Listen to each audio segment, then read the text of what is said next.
Welcome to know to knowledge. आज हम पढ़ रहे हैं class 7 history chapter 4 the Mughal empire, Mughal साम्राज्य। ये टॉपिक हमारे इतिहास का सबसे ज़्यादा इंटरेस्टिंग और सबसे ज़्यादा इम्पॉर्टेंट है, तो आप लोग बिल्कुल ध्यान से सुनना, आप लोगों को काफ़ी मज़ा आएगा, ऐसा मुझे पूरा यकीन है। तो हम ऐसा करते हैं कि पहले इसका वर्ड टू वर्ड हम हिंदी देखेंगे और उसके साथ ही साथ कुछ एक्स्ट्रा बातें भी जानेंगे, जिससे कि काफ़ी मज़ा आएगा। तो अब शुरू करते हैं। Ruling as large a territory as the Indian subcontinent with such a diversity of people and the cultures was extremely difficult task for any ruler to accomplish in the Middle Ages। तो जैसे कि हम लोग जानते हैं कि जो हमारा इंडियन सब कॉन्टिनेंट है वो कितना ज़्यादा बड़ा है। इतने बड़े भूभाग पर किसी भी राजा के लिए रूल करना काफ़ी ज़्यादा मुश्किल रहा है मिडिल एजेस में। क्योंकि यहाँ पर इतनी ज़्यादा डाइवर्सिटी देखने को मिलती हैं।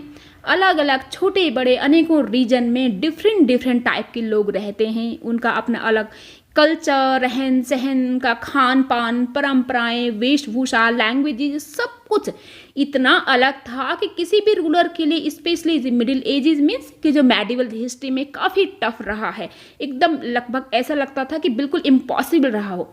लेकिन मुगल्स ने ऐसा कर दिखाया। अब हम आगे पढ़ते हैं कि quite in contrast to their predecessor, the Mughals created an empire and accomplished what had hitherto seemed impossible for only short periods of time।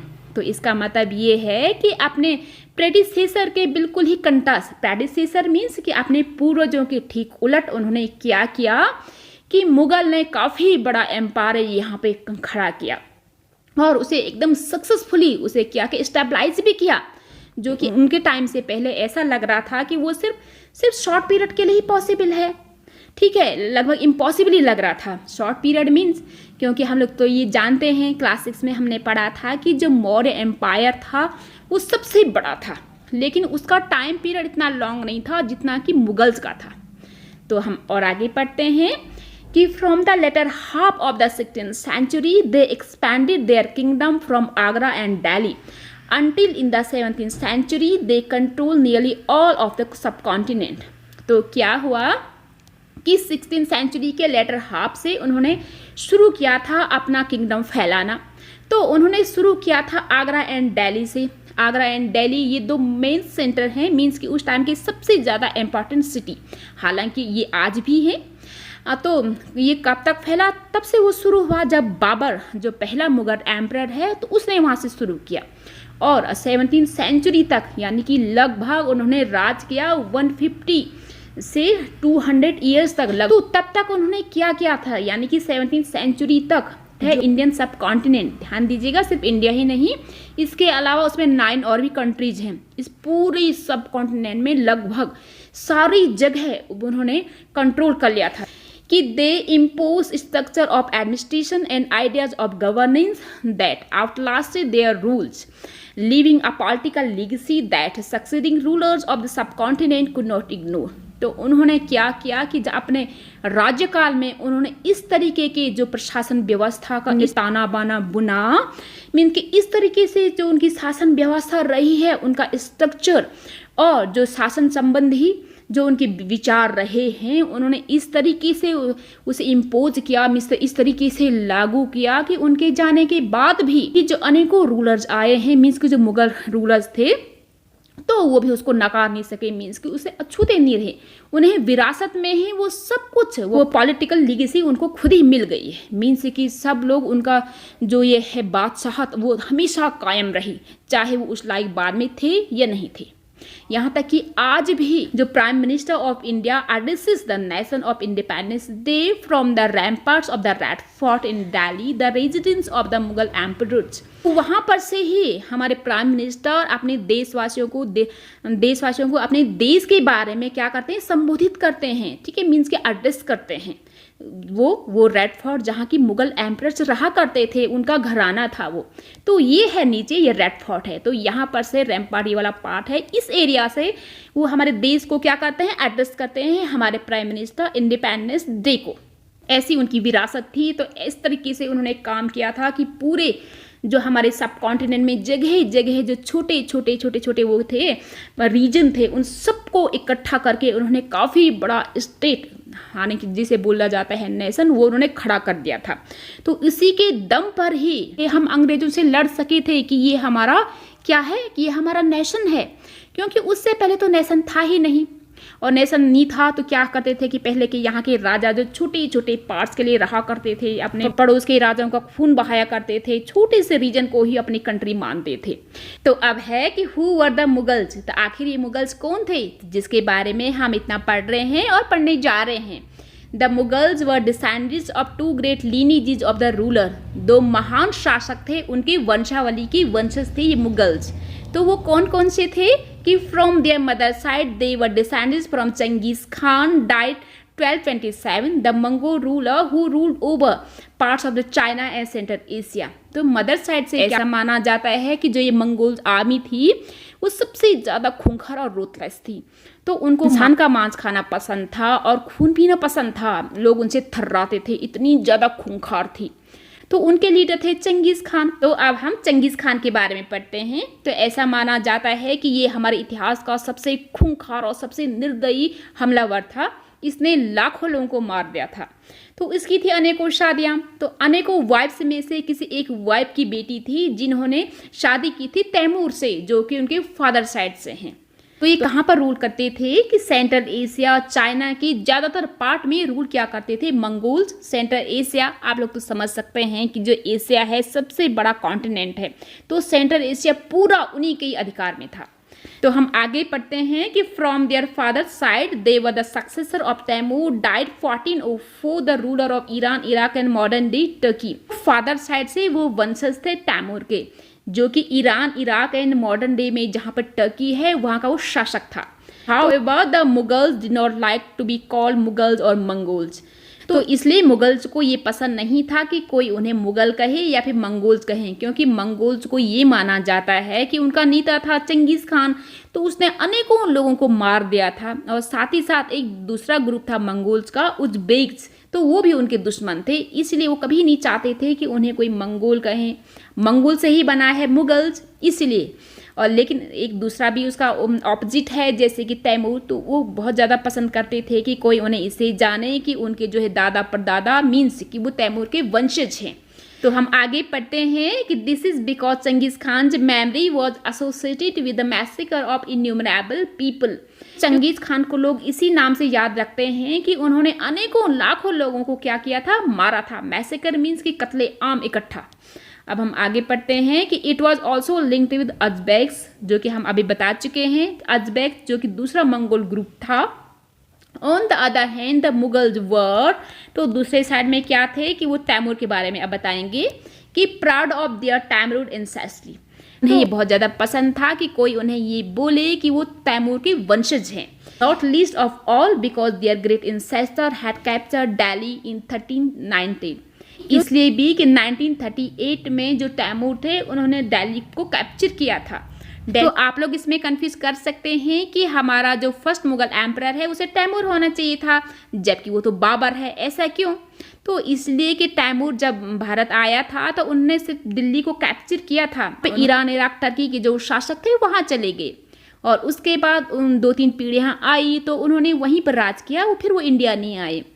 तो फिर जब बाद में बाबर जब वहाँ का शासक बना तो उसे इंडिया की याद आई कि एक बार जो है हमारे पूर्वज तैमूर ने दिल्ली पे कैप्चर किया था, इसीलिए वो फिर से भारत घूमने आ गया था और उसको यहाँ की हवा पसंद आ गई, इसलिए वो यहाँ पे आकर रहने लग गया।